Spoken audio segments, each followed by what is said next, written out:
Hi, and welcome to A Place Called Through. I'm your host, Patricia Wade Goings, and we're broadcasting today live from WYTV7 Community Broadcasters Network.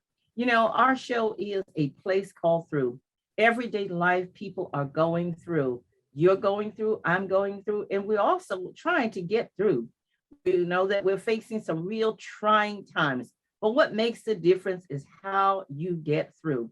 That's where we're all about. And we share these stories every day with real people who share their stories of going through.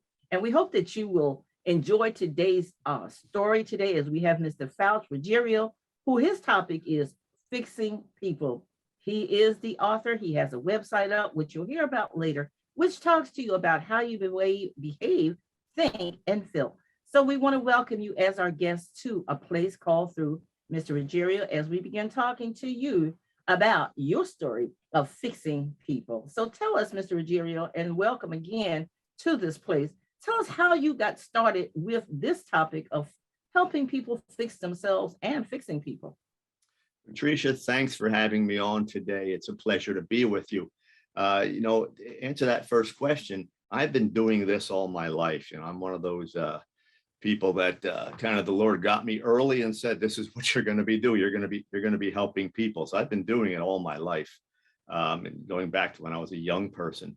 Where I am now, it's 40 years of counseling people. Put the book out a couple of years ago. And the goal is just to get people to understand that everything they have is already inside them. They just have to learn how to go in there and get it. And you mentioned about this, being something that you started earlier in life. It's a calling of God. You're saying this is a gift that God has provided you to do to help other people. So talk to us, what was life for you prior to that? Well, I grew up in a Christian family. Everything was going well until I was about 9. My father had a stroke, the family dynamics changed pretty well. We were close enough. My mother was a good mom. She took care of things. Dad was struggling with the physical, breakdown. So it was a challenging time. But that was where, for whatever reason, that's where I probably, because I had, being the older boy in the family, I had to kind of assume a few responsibilities that 9-year-olds don't get, like helping mom out with a few things. I was dealing with younger siblings also, just all those kinds of things. So I think help started there. That was the button the Lord pushed and said, okay, you're gonna do this. Let's start at home first. And then I'm gonna, you run with this. I'm gonna help you branch out and do a few more things. And that's amazing, because sometimes that, when we get a calling and God has called us, for his kingdom work, there's a lot of resistance that sometimes comes amongst us because we don't always want to accept the role. We don't want to accept the call. And one of the things that I have learned is identifying who is actually calling you. So I'm going to go back to that little point right there. Because at a very early age, you are now facing some real trying times. As you stated, your family dynamics have changed here because your dad, has had issues here. And it does happen. At the age of 13, I lost both of my parents back to back, 6 months apart. So I understand how family dynamics can change. But I want to go back to that one key point. You are now at 9 years old. And so how did you know, and how would you describe this feeling of being called to do something to help people? Well, you know what? I had no idea what it was at the time. My dad was still around, but it wasn't the dad I knew. And, he could get angry at times. And he was just frustrated with not being able, to work and to provide for the family like he always did. So at that point, I really had to pull back and slow things down a little bit. I didn't know how to do that or what to do with it. But I had to process my own anger, my own resentment.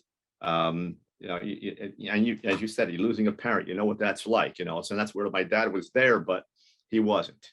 And mom's role changed significantly from being a person who could stay home and raise 4 kids to a person who then had to go out and get a job and help support the house. And then it was, I, I could come home from school for an hour at lunchtime, and other kids were out playing, and I was in the house straightening up this and getting the breakfast stuff put away and all those kinds of things, then run back to school. So I think I was initially busy thinking about how my life had changed. And it wasn't that pleasant joyride that other 9-year-olds were getting, or people that I saw were having. But I always knew he was there. We were raised in a Christian home. We went to Christian school. I always knew he was there. I was just one of the kids saying, "How come this is happening? Why?" And of course there were no answers coming. And so just like you said, at the age of 9, you're this little kid, you don't know what's going on. You don't know how to handle it. There's no book in school that said to you, okay, you got to pick up these pieces and keep it moving. You're still thinking, okay, I want to go outside and play. But yet there is a greater being that is saying to you, I want you. I need you to do this for my kingdom. You didn't know the voice at that time, and you just did not understand why this transition was happening to you. So when you realize that there was something more powerful and something more greater going on for you, what was your reaction to that?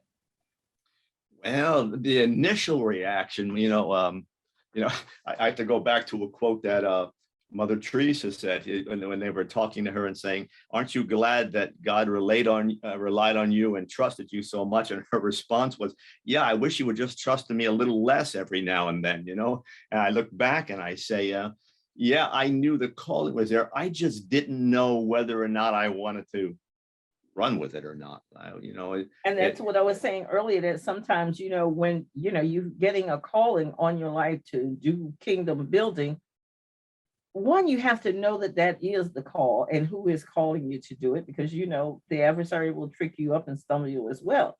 But to know the voice of the Lord is calling you into a greater work is really an awesome feeling. But as a child, it could still not be clear to you as to what this calling, this pressure is onto you. So we're going to jump forward now as you're going through the family dynamic situations here and trying to figure out, okay, obviously, who am I? And now you're realizing, okay, there's something happening. Something really significant is going on here. I've got to do something different. So when you realize this calling, is this something that you shared with both your parents, or maybe just your mom or your siblings? Interesting question. Not my dad, because he just wasn't intellectually functioning way anymore. But my mother always saw that in me. Probably the way I spoke, I was a person that was very empathetic. I could knew what people were feeling. I didn't know that. I had no idea that was happening. But she's with the person that said, you need to really refocus, because you've been given more than given more than most of us, and you are eventually going to do some good things, but it's going to start with you being able to accept the fact that there's a tool the Lord gave you. She saw that when I was young. I think she was a little concerned when when the anger came on, when 9 years old, was rebelling just a little bit, and teenage years came, and I had some other ideas. but she always knew it. She was the rock. She was the one that calmly sat back and said, "Go ahead. You want to not, keep beating your head against the wall, but eventually that battle you'll lose, because there's a greater force going here." And so you did lose that battle, obviously, because you moved on and accepted what was upon you to do. And you're doing that very well, notably. So now that you've moved on and, you're still battling, I'm sure, with all the family dynamics that you have. And because you chose, the process, the way of life, helping people fix themselves. So how were you able to apply this dynamic to your own family dynamics so that you can help other people? It was actually a little the reverse. I came through the family and learned how to do some things there. Then what was happening as an early teenager, people around me were getting into some other things, drugs and, a different type of lifestyle. And they were really beginning to come apart themselves. And I was talking to them and I was helping them through that. That's when I started to realize, whoa, I'm doing this and I don't see anyone else doing it. That people were beginning to identify me as a place to go. Obviously, Lord's bringing them to me. He had other ideas. So probably by the time I was 13 in that area, lots of friends were confiding in me, and we were losing friends, to drugs and things like that. And then it started to, it become a little bit more serious that, I have some things to say, and I became a very, very good listener, which is probably my greatest skill. If there's any skill that I have, it's being able to listen and hear what people are saying. So it branched out. I think that the Lord just stopped my world at 9 and said, here, these are the things I'm going to start you doing. You're in training, and then you're going to get out there and go do my work in different places. And so you would say that your family dynamics was part of your training to prepare you now for going into the world to help other people? Sure, absolutely. And so using those family dynamics from what you knew and what you experienced led you to the process, the way of life, fixing people. And in doing so, getting now, okay, you're growing older now, you're understanding a little bit more because of what you have gone through. You're applying those tools of what you have learned now, as we would say, to real people. They're real stories here. So your experience now has taught you to be able to fight this struggle that people often are combated with, and not knowing who they are and to how to fix themselves. So in order to help them fix themselves, what is the one thing that you would say to somebody, your first time out? You know what? I didn't focus on what I was going to say. I only focused on listening to what they had to say. And I think that's probably what made the whole program run, and still does. I find that people don't always want to hear what you have to say, particularly if it puts them in a position to evaluate what they're doing. People don't like to be told maybe they're doing something that could be done better, or try this a little differently. So I just always listen to them, and then I ask questions, and I still do that today.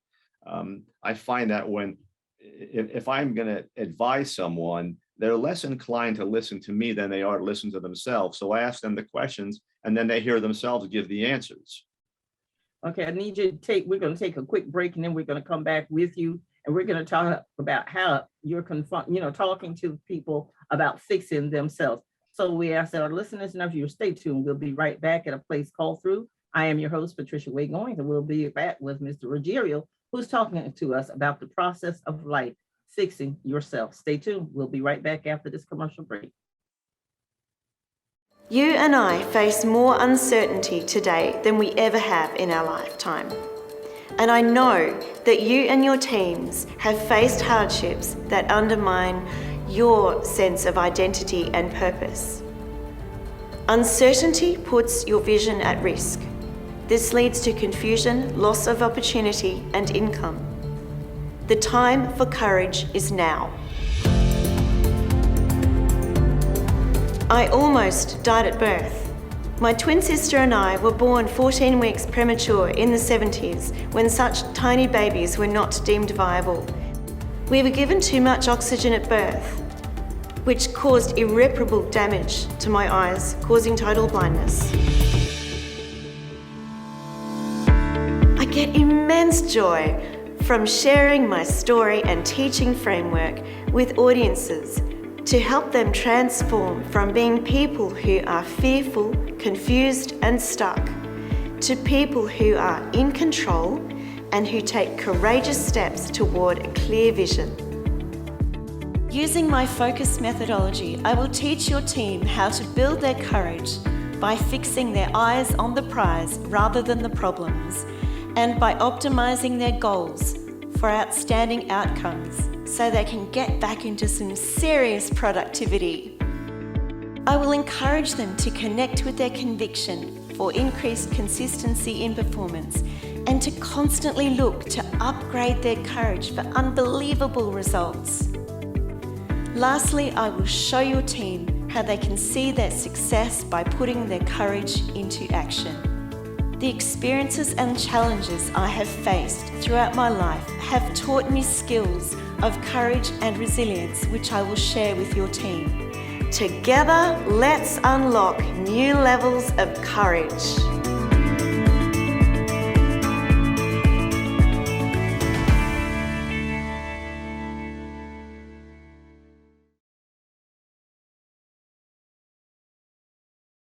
Welcome back to A Place Called Through, and we're broadcasting from WYTV7 Community Broadcasters Networks. I am your host, Patricia Wade Goings, and today we have the honor of talking to Mr. Faust Ruggiero, who is also the author, and he helps people.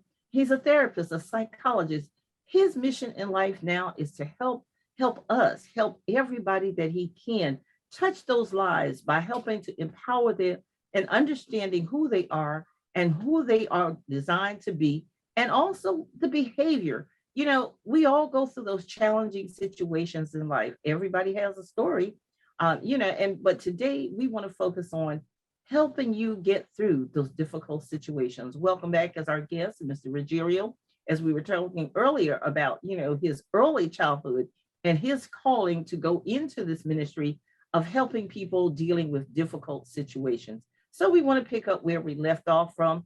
After you have answered this call now, you know that there's something greater for you to do. And so you're in the ministry now to help people who are going through difficult situations. Difficult situations are everyday situations. It's not just from illness. It stems from so many things. But we want to talk to you in how the concept, the process way of life is helping people in these difficult situations. So if you would, kind of bring us to this processing of helping people get through. Sure. I spent a lot of time helping a lot of different people in a lot of different places. And when you do what I do and you're trained to do what I do, you come out of school and you're taught all the various procedures that are going to work. And then you actually get out and deal with the people. Now you start to see some of those apply, some don't. So I decided that I really wanted to put together something that was going to help my people that I know I could rely on.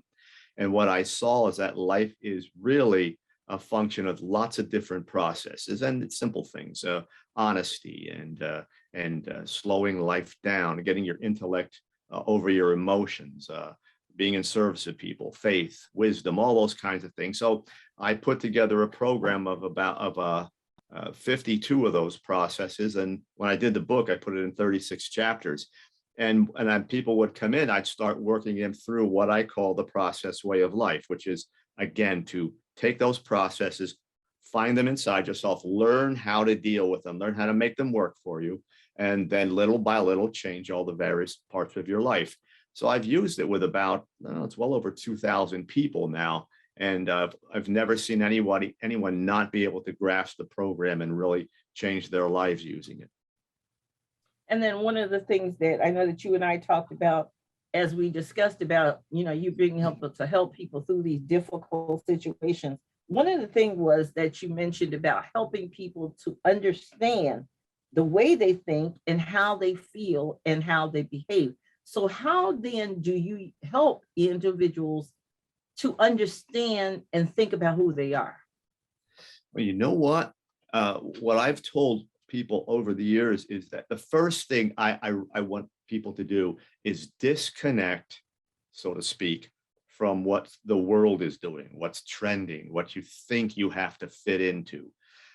Too often, I think we're defining ourselves from what's outside of ourselves.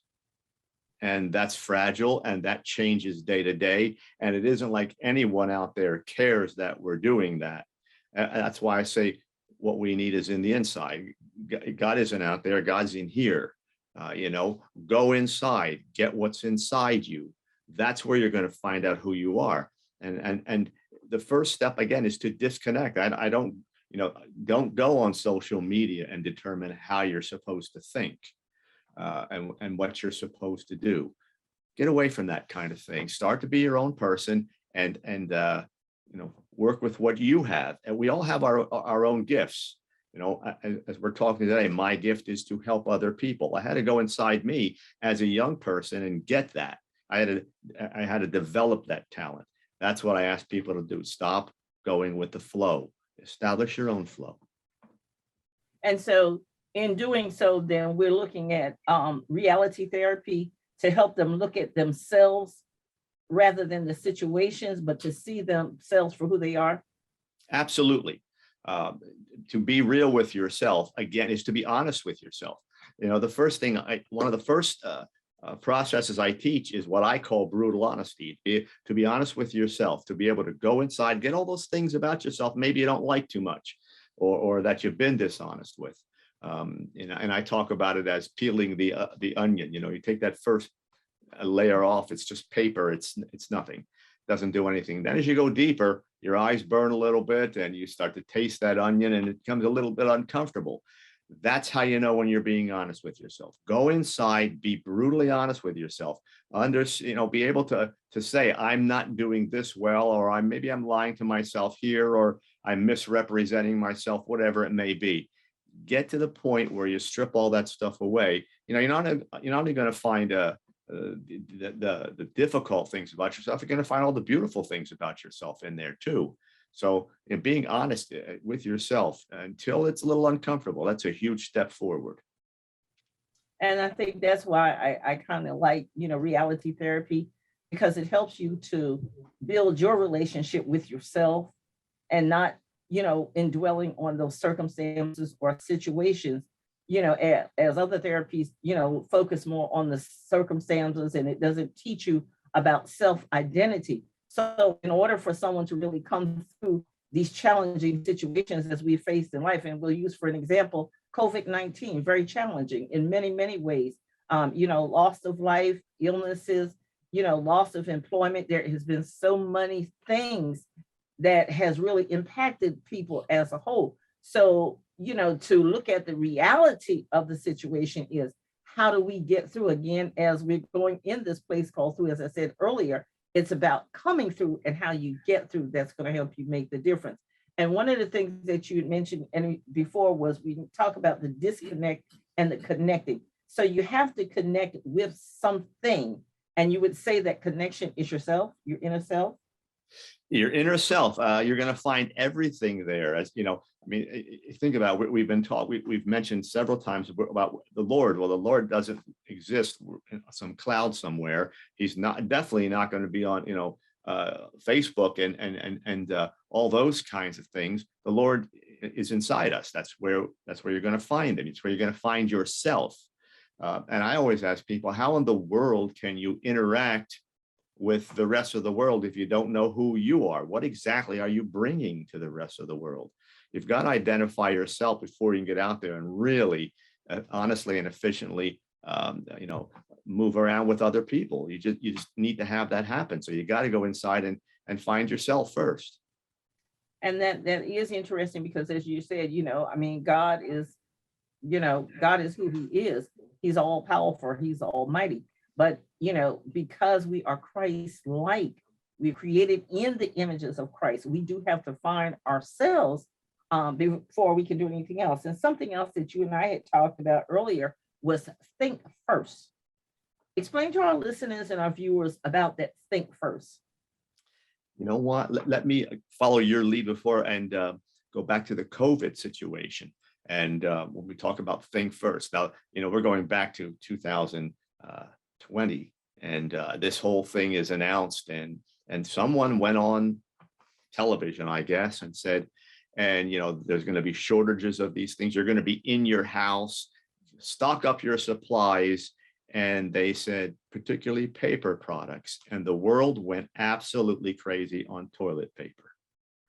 And I thought to myself, if they would have taken a step back, instead of reacting emotionally and let the brain work this out, most of us, almost all of us, would have been in situations where, even if we had to isolate, members of family, friends, churches, what have you, would have brought supplies to your door. they didn't get the information about the virus. All we heard was, this is a pandemic. It could hurt you. If you get this, you have to isolate. You may not have the supplies, and everyone reacted. And if you look at what's going on now, they're still reacting over, now it's over masks. And who doesn't want to wear a mask? And locally here, a parents group with about 100 parents were having a march that no one should tell them that their kids had to wear masks when they went to school. And I'm thinking, all this emotion, take a step back, put your emotions aside just a little bit, get all the information, and then put together a plan to move forward. That's your brain doing what it's supposed to do. So you would say that would be more or less of the cognitive processing versus the cognitive behavior. Yeah, you know what happens? I always tell people in the first 3 or 4 seconds after something happens or you hear something, that way you react in those first 3 or 4 seconds sets the stage for what you're going to do. If you're going to react emotion, say, oh my God, and you start, clenching your fists, well, that your emotions are going to take over. And that means the energy in you is going to your emotions. And I just ask people, slow down a bit so the energy can go to your brain.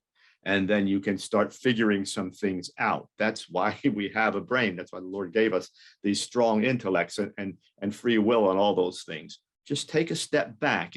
When I was a kid, all the mothers used to say, count to 10, and then 10, and then do what you're going to do. And there was wisdom in that. Take a step back, get the facts, and just say, I'm not going to react. Let me get all my facts here. Then I'll decide what I'm going to do. And so that would take us into your book and your therapy and your practicing of what you said to me initially was, it was a step-by-step process. It's a step-by-step movement. It's power. And that you have to go slower, you said, and the gratitude, but we had to have faith and be, the emotionally part had to be intact. It could not be leaning to the right or to the left, but we had to be emotionally where we are now at this point that we can accept our behaviors, our way of thinking, and our way of action to move forward. So in doing that, in your processing of helping people, through these challenging times, and we'll go back to COVID, because COVID has really, really been devastating to many, many people. And as you said, with, the toilet paper and now, the mask, so we're running out of time, and I really want to get some more in about what you're doing and how you're helping people. So if you could just kind of like highlight, and say that word of encouragement for somebody who may be really struggling, trying to find themselves and going through that difficult time. And also tell our listeners and our viewers, if you would, about your practice, how they can get in contact with you, and your book and your website, if you will. We've got a couple of minutes, so I want you to go ahead and share that with us. Sure. I opened up saying everything you have is inside us. We are far more powerful than we know. We've surrendered so much of our power to external forces. We say, those of us that believe in God, we say the most powerful being in the universe created us. He did not create us to be weak. He created us to be strong. He put everything inside us that we needed. He created this person and just put everything in there we needed. We are making choices not to use those tools. That's where we make the mistake. The external world, secular world, does not have the tools. If you look around, you can see the world falling apart around you. We have everything that was given to us right from the time we were born, right in us. All I'm helping people do is go in and identifying those things. I've kept everything that I wrote in the book consistent with scripture. So I wanted people to understand, I'm just I created nothing new here. I just took what was there. It's what I've been doing with people for all these years, and helping them to learn to go inside and just go get what the Lord gave you and be powerful. And you can do this. And if you share a phone number or email address or your website and name your book, we've got like a minute and a half, and then we need to wrap it up, unfortunately. Sure. The website is my name, FaustRuggiero.com, or you can type in the Fix Yourself Handbook. It will bring you there. You can contact me there if you want to. There's a contact page, and I'm very good about getting back to people. The book, everything about the book is there, excerpts, all the information you need. You can see if you can, there are actually pages of the book that I put there so people can look at it and see if they really want to do that.